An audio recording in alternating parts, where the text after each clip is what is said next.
Chers amis, bonjour.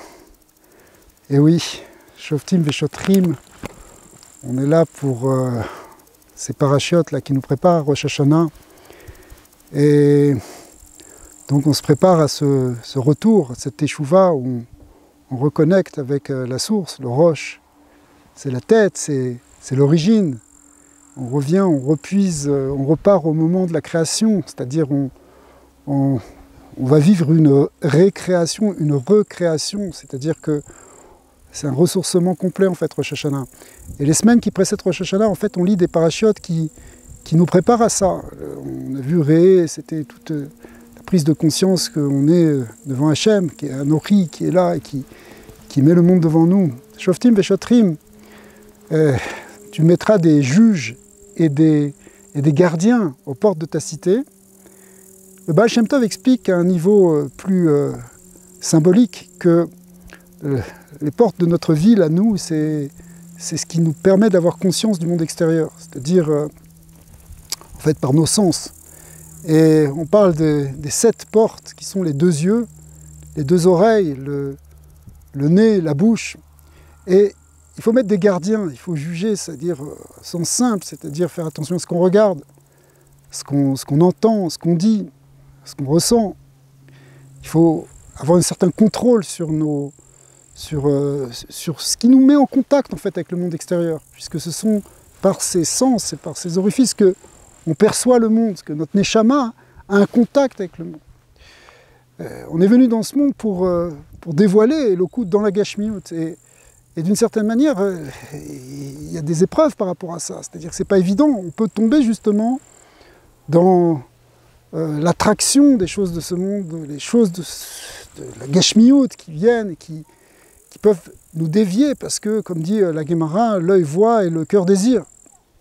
Donc il faut mettre des gardiens, il faut juger sur ce qui est bien, ce que c'est pas bien, est-ce qu'il faut aller par là, est-ce qu'il ne faut pas aller par là. Et il faut en même temps mettre des gardiens au sens où il faut contrôler en quelque sorte ce qui rentre en nous et ce qu'on perçoit ou ce qu'on dit. En réalité, on vit dans un monde aujourd'hui où la gashmiut a pris beaucoup d'importance et c'est aussi normal parce que la dernière génération, ce qu'on appelle Yveta de Meshicha, quand on arrive dans la fin, depuis Adam Arishon, on était parti avec le Aleph de Adam, maintenant on est arrivé dans le Mem de Mashiach, eh bien c'est une descente. Adam était très très élevé spirituellement et dans les dernières générations, on est au contraire tout en bas dans la gashmiut, dans le matériel. Mais attention, il ne faut pas se tromper sur ce que c'est que la gashmiut, sur la matérialité. Hein. Et c'est ça peut-être un de ces messages qu'il faut faire attention et mettre des gardiens au-dessus. Parce qu'on a tendance à croire aujourd'hui que la gashmiut, c'est avoir des voitures, c'est des téléphones, c'est des maisons, ce sont des objets de toutes parts. Et finalement, on est tellement dans cette matérialité qu'on ne bouge plus de l'écran de notre ordinateur, on vit dans un... L'ordinateur c'est encore pire, on est même dans le virtuel de la gashmiut, puisque c'est même plus une gashmiut concrète. Mais de temps en temps, avant Rosh Hashanah, il faut se ressourcer. Quand le Admour Hazaken dit qu'il y a le machal du Meler Bassadeh qu'on comprend comme un machal, que le roi est dans les champs et qu'on peut avoir une relation particulièrement facile pendant le mois d'Elul avec Akadosh Baruch Hu, puisqu'il est là comme un roi qui descend parmi les paysans et qui peut avoir un contact. Mais certains l'ont pris même à un niveau presque concret, de retourner dans le champ. Rabbi Nachman explique que même le Esev Assadeh, les herbes du champ, elles font un chant.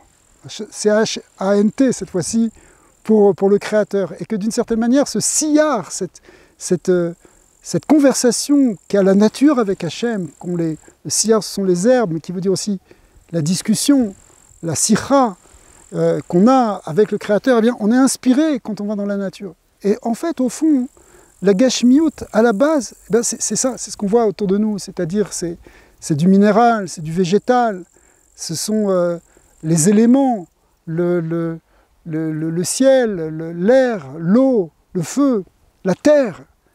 D'une certaine manière, ces 4 éléments qui constituent notre corps, eh bien, ils doivent être transformés, ils doivent être élevés, sublimés pour arriver à contacter, à connecter avec la dimension spirituelle. Et c'est ce que fait l'homme. C'est-à-dire que l'homme, on est un nefesh, mais un nefesh, c'est-à-dire une âme vivante.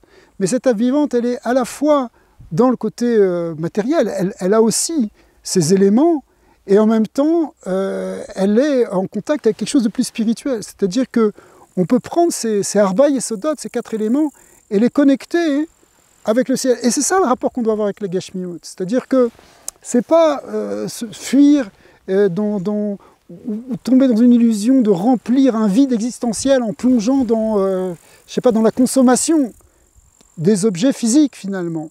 Mais c'est au contraire reconnecter avec la nature profonde du monde physique, qui est justement la nature, c'est la Teva, c'est aussi Elohim, c'est Hachem qui a créé tout ça, qui a créé toute cette nature.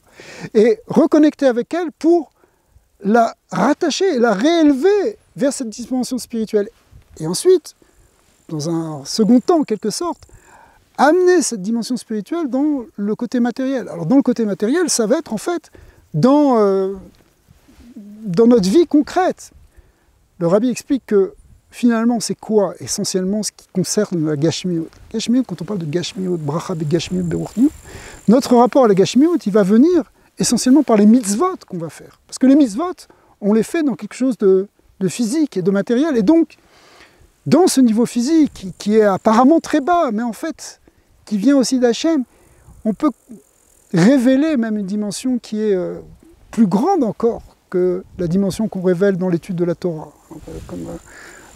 Pourquoi? Parce qu'on peut révéler cette dimension transcendante, ce qu'on appelle le Sovev Kol Almin, cette dimension infinie qui se révèle dans le matériel à travers les mitzvot. Ce qu'on ne pourra pas faire dans le Olam HaNeshamot, quand les Neshamot elles repartent en haut, après, elles ne peuvent plus faire ça. C'est pour ça qu'une heure de tchouva dans ce monde-ci, c'est-à-dire justement d'amener dans le monde matériel, dans ce monde physique, cette dimension spirituelle, c'est plus encore que tout ce qu'on peut dans Chaye Olam Haba, parce que là-bas, on est passif, on ne peut recevoir que de ce qu'on appelle la luminescence de la Shrina, qui est quelque chose d'énorme, bien sûr, mais ce qu'on appelle aussi le Memale Kol Almin, cette lumière qui remplit les mondes. Mais cette lumière infinie, en réalité, on la dévoile aujourd'hui ici, dans ce monde physique, grâce aux mitzvot. Donc, au fond, quand on dit qu'il faut se placer des gardiens et des juges, il faut regarder le monde, regarder l'univers, et pas regarder dans les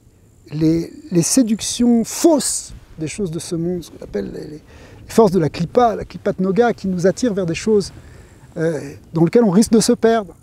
Et au contraire, il faut prendre tous les éléments de ce monde et comprendre que Hachem nous a mis dans ce monde pour le servir. À partir de là, on peut utiliser toute cette nature, tout ce olam, pour faire des bénédictions, pour faire des transformations et pour révéler l'infini dans ce monde. Et ça, c'est la finalité messianique. C'est-à-dire que, qu'est-ce qu'on attend avec Mashiach? C'est que dans ce monde dans ce monde physique, on puisse révéler Mamash, l'essence divine qui est totalement transcendante, mais qui va se révéler ici dans ce monde d'en bas. Alors, Hachem, on souhaite à tous une bonne préparation à Rosh Hashanah. Il faut se préparer intérieurement, étudier plus de choses profondes, méditer, prier plus, faire les slichot, le shofar, pour Bezat Hachem arriver à Rosh Hashanah et prendre cette force nouvelle, une nouvelle neshama, pour pouvoir grandir et aller de l'avant dans l'année qui va venir avec Mashiach, Bezat Hachem, Amen, Ken Yiratzon.